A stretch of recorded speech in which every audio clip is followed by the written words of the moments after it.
quelques mots pour vous remercier d'être là et nous réjouir de voir la chapelle. Un de nos amis nous a dit qu'elle n'a jamais été aussi belle.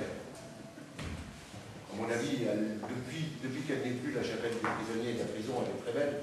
Mais c'est vrai que ce soir et ce week-end, elle sera particulièrement belle et qu'elle doit aux œuvres des deux artistes que nous accueillons aujourd'hui et qui présentent un nouvel ouvrage, Correspondance, qui, je crois, a un titre qui définit bien son objet, et à deux artistes qui ont des expressions, des travaux très différents, même peut-être une expérience artistique différente, et qui pourtant se retrouvent l'un et l'autre dans une œuvre qui n'est pas commune, parce que l'un et l'autre travaillent avec une grande liberté artistique et une individualité, une personnalité qui n'est pas remise en cause par leur union, mais qui pourtant se retrouvent dans une démarche commune.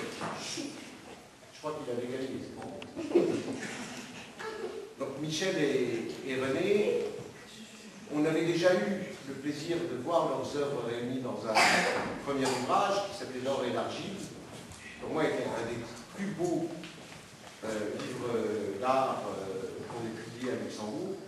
Le deuxième est aussi extraordinaire, avec notamment une qualité de reproduction fantastique. J'ai trouvé des photos merveilleuses. Et puis des préfaces d'amis, de personnalités, de spécialistes tout à fait remarquables. Moi, ce que je tiens à dire, c'est que ces deux artistes, tellement différents, vous aurez observé qu'il y en a un qui est un homme et l'autre qui est une femme, donc c'est une différence fondamentale. Il y en a un qui est presque gaucher, déjà il n'est pas tout à fait normal, à mon avis, mais ces deux-là ont, au-delà de leur histoire personnelle, au-delà de leur amour, au-delà de leur passion, au-delà de leur vie, quelque chose qui les réunit. C'est qu'ils sont sans doute attachés à la terre, attachés à ce qui fonde leurs racines, mais ils sont épris de ce qui est le plus important, c'est les ailes. J'aime beaucoup la phrase des racines et des ailes, qui est au fronton de Lycée Meyerich, et qui est devenu le titre d'une émission de télévision. J'ai jamais vu l'émission de télévision, mais j'ai toujours trouvé le titre génial. Des racines et des ailes. C'est-à-dire qu'ils ne resteront pas bloqués, enfermés, enchaînés à quelque chose. Ils vont beaucoup plus loin. Ils expriment cette liberté, ils ont leur talent, et un talent qui s'affirme de plus en plus. Et si on voit chez Michel toute cette envolée que certains définiraient comme abstraction lyrique, mais qui pour moi va beaucoup plus loin, c'est du règne de l'onirique, qui est du règne aussi d'un grand partage. Les œuvres de Michel nous interpellent d'abord parce qu'elles nous donnent beaucoup et qu'on s'y retrouve. Et puis René,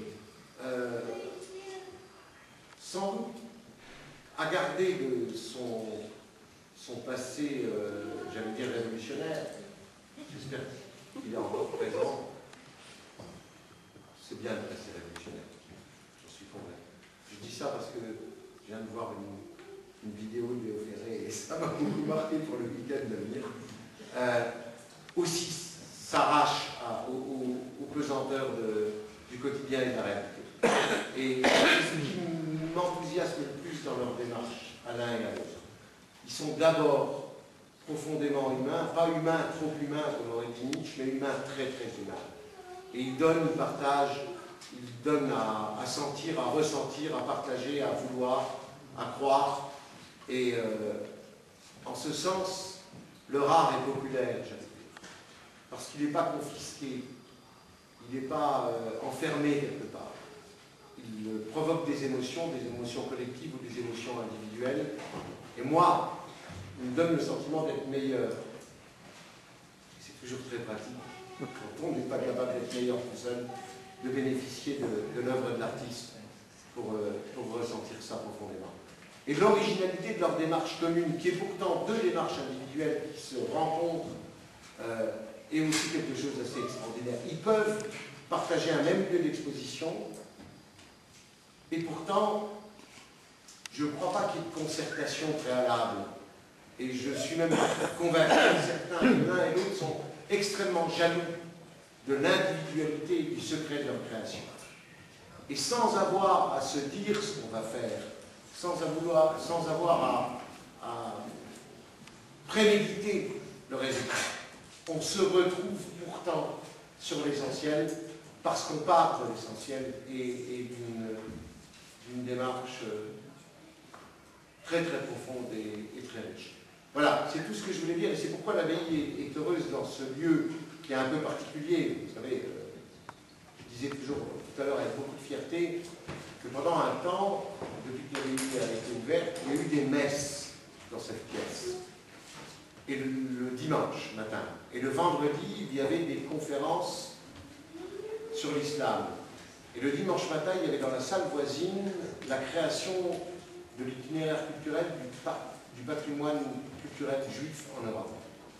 Et même si ce n'est pas seulement religieux, l'abbaye est un endroit de rencontre, de dialogue, d'échange, de confrontation parfois. Et ces deux-là, je suis sûr, échange, dialogue, et certainement confrontent, et ne sont pas forcément d'accord sur tout, ils sont d'accord sur l'essentiel pour nous faire bénéficier de cette grande joie d'avoir le plaisir d'avoir accès à leurs œuvres. Je vous remercie.